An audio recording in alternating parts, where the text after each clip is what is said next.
Hi, I'm Matthew Humphreys, award-winning vocal coach and Director of Development at 360 Artist Development, where we develop singers for the record industry. Today's Tuesday Top Tip is about how do I find the right producer for me? This is, of course, a broad question, but it's a very important one because different producers will create your song completely differently. You know, that's just human nature. And here at 360, we work with a number of different producers in order to get the music just right, because it is about finding the right person for the right song.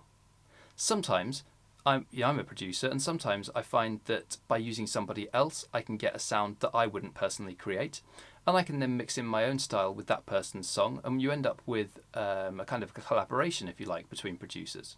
So, you know, here at 360, we are completely open to working with a number of different producers with songs, depending on what we want to have an outcome for it. And also, we work with different session musicians because sometimes having real drums or having maybe a lap steel guitar or whatever it might be that you want on a song will add that extra dimension to the song. So be open to working with different people. You might not want to just work with one particular producer, but in choosing the person you work with, it's really important to have a lot of conversation before you start working in order to make sure that the conversation and the actual work goes smoothly. So, how do you do this? Well, first of all, you can contact producers in a number of different ways, whether it be on the different platforms that are online like Sound Better or Fiverr or whatever it might be, or even on Facebook groups for music producers. You can go onto those. You can find a lot of different producers from all over the world. And the moment that you put something on there saying that you're looking for a producer, you will probably get a lot of different messages. Not every producer is up to the same standard. That's just normal, but just like anyone learning an instrument, some people are much more experienced than others. And those with more experience, you'll expect to pay more for because of that experience and also because of the equipment that they will have in order to make your song sound fantastic. That's not to say that you should choose the most expensive. It might not be the best for you. But do pay for the service. It's very contentious when people say that they want to work for free with a producer or for royalties, because as a new artist, when you're not earning any money, there are no royalties, and therefore asking a producer to do their best work for you for free is a little bit rude when they've potentially paid for, thousands and thousands of pounds worth of equipment and training and got themselves to that stage. So if you are going to contact a producer who isn't a complete beginner wanting to work for free, be prepared to pay and have that conversation early on their fees. There is, of course, room for negotiation because there are certain rights involved in songs, master rights, songwriting rights, so on and so forth.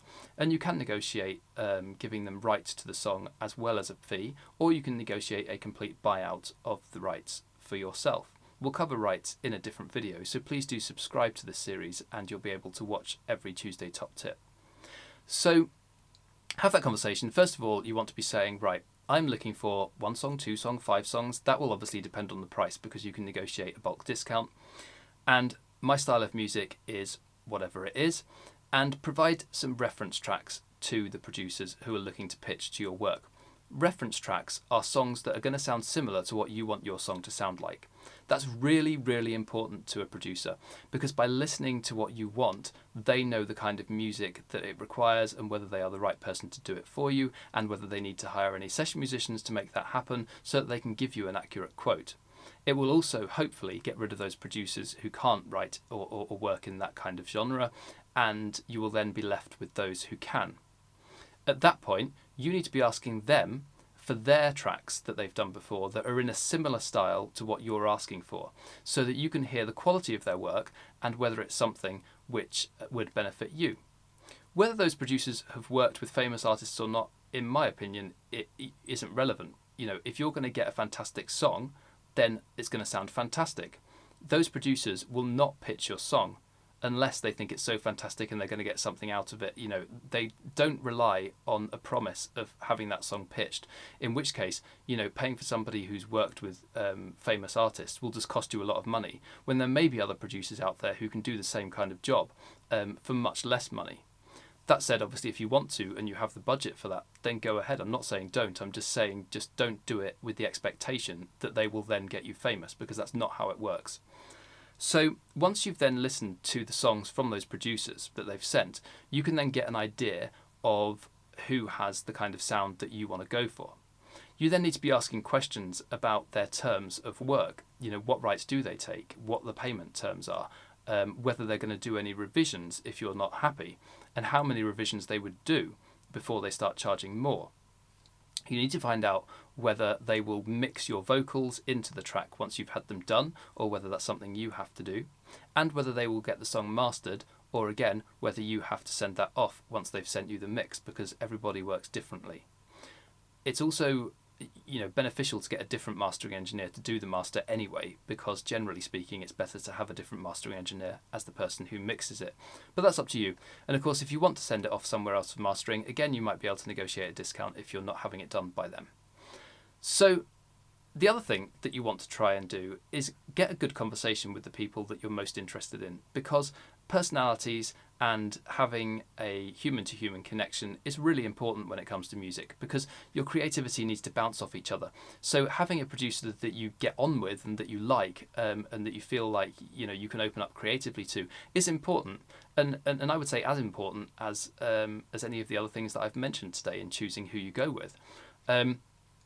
People will charge completely different amounts of money.